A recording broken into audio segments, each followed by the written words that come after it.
Okay. I almost fell back. A conversation, but we're rolling. First question is the easiest. Can I have your first and last name? Jeanine Nesbit. Spell that for me, please. Jeanine. McAdams is spelled MC, capital ADAMS. Nesbit is Nesbit. So before we get started talking about, And I can't hear you very well. I'm sorry, dear. before we get started talking about the event that goes on later this week, just tell me a little bit about yourself and your background and your kind of history and experience in music. Okay. I am a pianist, keyboardist, and musical director. I've been doing this a long time. I'm originally from the Twin Cities, Minneapolis, St. Paul, Minnesota, and I've worked with artists such as Prince, Jimmy Jam, Terry Lewis. I'm a member of the Sounds of Blackness. As a member of Sounds of Blackness, I have a Grammy Award and a gold record, which is very exciting because those were goals of mine in my career. I've been at this since I was 14 professionally. I've also do theater. I'm a musical director for theater. I've lived in the Orlando, Florida area for the last 30 years and just carved a new career. I'm also a music educator and aspiring to further my academic goals and get that PhD. I perform locally in the Orlando or Central Florida area with various bands and groups. I work with a Prince tribute artist. I've worked with a Michael Jackson tribute artist and a Barry White tribute artist. I also co-produce and work with various shows. I just did a Quincy Jones show recently in Daytona Beach. And I work with another group of producers on various shows in jazz. And that's pretty much my career. That's pretty, I was a minister of music for many years. I directed youth choir back home, and out of that youth choir I've had groups like Next, Mint Condition, members of Mint Condition in that group, and worked with various gospel artists back in the day. So right now I'm more jazz and R&B and pop right now as a musician. I'm a multi-keyboardist as well as a pianist. What do you have a favorite genre that you like performing or? Ooh, that's tricky. Right now, it changes. Right now, it's jazz and smooth jazz right now, because I've always wanted to play it, and I'm self-taught. I'm not a formally educated musician, but I grew up listening to it. My father always played jazz in the house. My mother always played jazz in the house, and it's just, for me, I didn't have that support, so I pretty much had to make my own way with it. Not that my parents didn't love and appreciate me, but there's like, oh my God, she's going to be in entertainment. You know, we want her to be in pharmacy or something, you know, that type of thing. But being in the Twin Cities when I was growing up, that's when Prince hit the scene and opened all the doors for all of us in the Twin Cities, which was a very viable community of musicians, African American and otherwise. So right now, to answer your question, my favorite genre right now is jazz.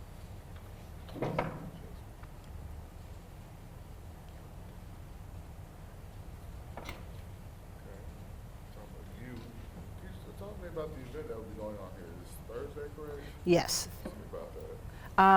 It is for Alabama Women in Jazz, and it's our first headlining event that we've done outside the state of Florida.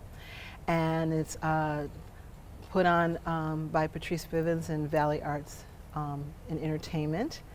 And it'll be at 7:30 on Thursday, December 18th at the Embassy Suites. And it'll feature Divas of Jazz, which is my jazz combo, doing a lot of instrumental work, and with our special guest vocalist sitting in on a song, Miss Jasmine Jones, and she will also be emceeing the event. And so we're really excited. I'm really thrilled. This is my first time in Alabama, period. With this and jazz being one of your favorite genres to listen to and perform, and having an all-women jazz event, what does that mean to you? Is that something like you've really been looking forward to? Maybe something you never thought you would really, kind of experience yourself doing? women in music and entertainment is a huge passion of mine, especially with women not playing, women performing in non-traditional roles. So getting to do something like this, because there's no women's jazz organization that I'm aware of in Florida, per se, where I'm currently residing. But here, this is so exciting to see women, and the women in my group and a lot of women that I've met over the years, and even some hometown favorites like Jasmine Gant or Kim Tibbs, you know, ladies like that that I know. We're doing non-traditional things, so it means so much.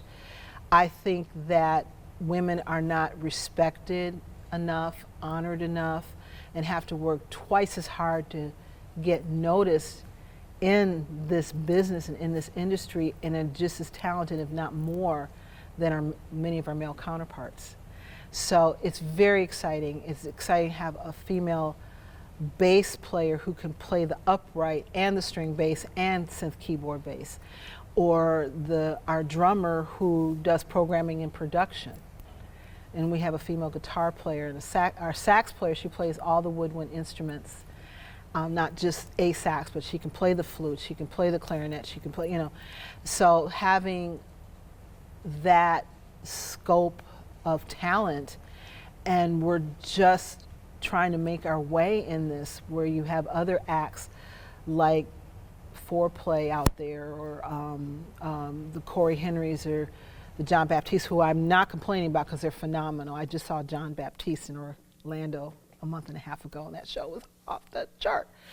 But I'd like to see, you know, women get these opportunities, and I'm not discounting like what Beyonce has done, or Rihanna, or a lot of the other female artists out there, not discounting, but people don't know about the Patrice Russians of the world, or the Joyce Coolings of the world, or the Candy Dolfers of the world, that have been playing for years and years and years. And there's a new crop of female musicians hitting the scene, like a Mohani Day, and I forgot a brilliant bassist, for example, or like Billie Eilish, who has become a brilliant songwriter and producer. And so it means so much to have this platform, and to have shown people come see an all-female band, because there was a day people wouldn't book all-female groups unless there was a male in the group, or there was a male act, or we were the opening act, or whatever, because there's just so many out there that have never been recognized because we're female, but we play just as good, if not better in some cases. So it means a lot. It really does, and it's a passion and a mission of mine to get that. I have another all-female R&B pop group called Audacity, and to get that recognition, even in Orlando, has been difficult at times, but you'll hear from us. You'll hear about us too. I can tell by the way your eyes light up and like how your facial reactions. I can see that passion you talking about. You mentioned just the music and just women in music as well. So say the event comes Thursday, what's something you can just kind of hope to achieve, maybe like a small goal you want from the event? To open doors in this area, as performers maybe do other shows in this area, and people recognize us in this area. So by the time we release our recording project in 2026, and people see it, oh yeah, I saw them. I remember when I saw them in Huntsville. I remember, so that it's just, you know, that opportunity to show people who we are and introduce ourselves to everyone. And I think that will open a lot of doors for us.